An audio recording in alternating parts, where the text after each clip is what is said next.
सूर्य नमस्कार। सूर्य पृथ्वी पर रहने वाले सभी जीवों के लिए ऊर्जा का स्रोत है। सूर्य नमस्कार हमारे शरीर का संपूर्ण और संतुलित विकास करता है, मन को एकाग्र और बुद्धि को कुशाग्र करने में मदद करता है। आध्यात्मिक उन्नति के लिए सूर्य नमस्कार को महत्वपूर्ण माना गया है। सूर्य नमस्कार 8 अलग अलग आसनों की मदद से 12 चरणों में क्रम से किया जाता है। सूर्योदय और सूर्यास्त के समय इसे करना ज्यादा फायदेमंद होता है।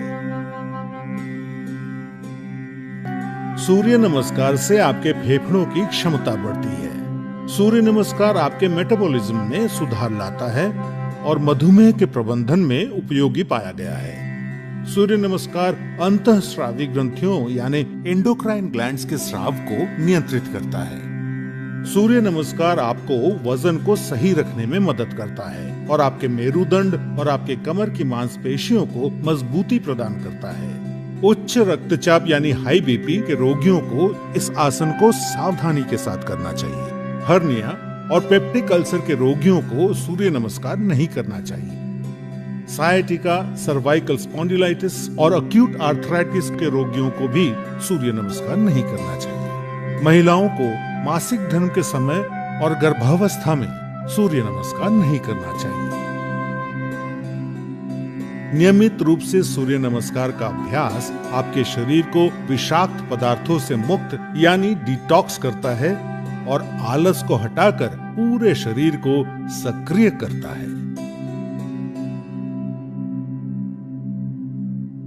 सबसे पहले आप अपने दोनों पैरों को आपस में जोड़ते हुए बिना कंधों को झुकाए सीधे खड़े हो जाएं। सुनिश्चित करें कि आपके हाथ शरीर के समीप हों और आपकी ठोड़ी जमीन से समानांतर हो। अपने शरीर को दोनों पैरों पर समान रूप से संतुलित करें। इस स्थिति को समस्थिति कहा जाता है। पहले चरण को करने के लिए सांस लेते हुए अपने दोनों हाथों को आपस में जोड़ें और अपनी छाती के समीप नमस्कार मुद्रा में ले आएं। इसे प्रणाम आसन कहा जाता है।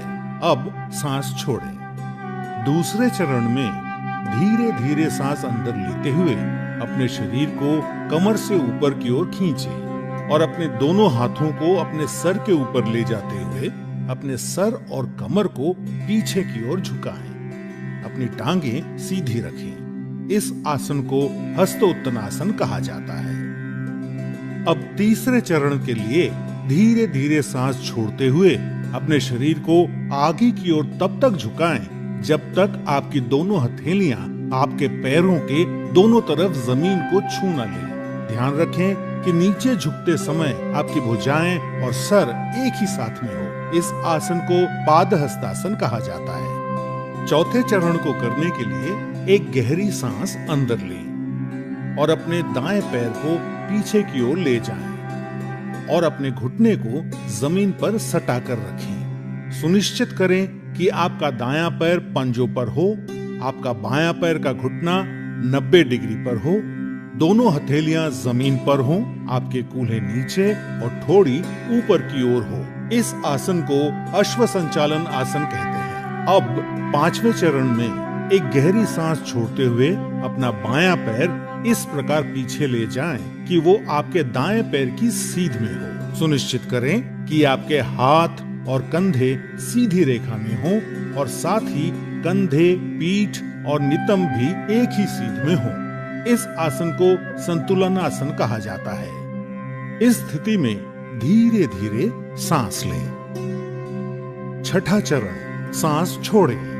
अब अपने दोनों घुटनों को एक साथ जमीन पर रखें और अपनी छाती और माथे को भी जमीन पर रखें। सुनिश्चित करें कि आपके कूल्हे ऊपर की ओर और आपकी कोहनियां आपके शरीर के समीप हों। इस आसन को साष्टांग नमस्कार आसन कहा जाता है क्योंकि आपके शरीर के 8 अलग अलग अंग जैसे दोनों पांव के पंजे, दोनों घुटने, दोनों हथेलियां, छाती और माथा जमीन को छूते हैं। ध्यान रखें कि आपके शरीर का वजन 8 अंगों पर सामान्य रूप से वितरित हो।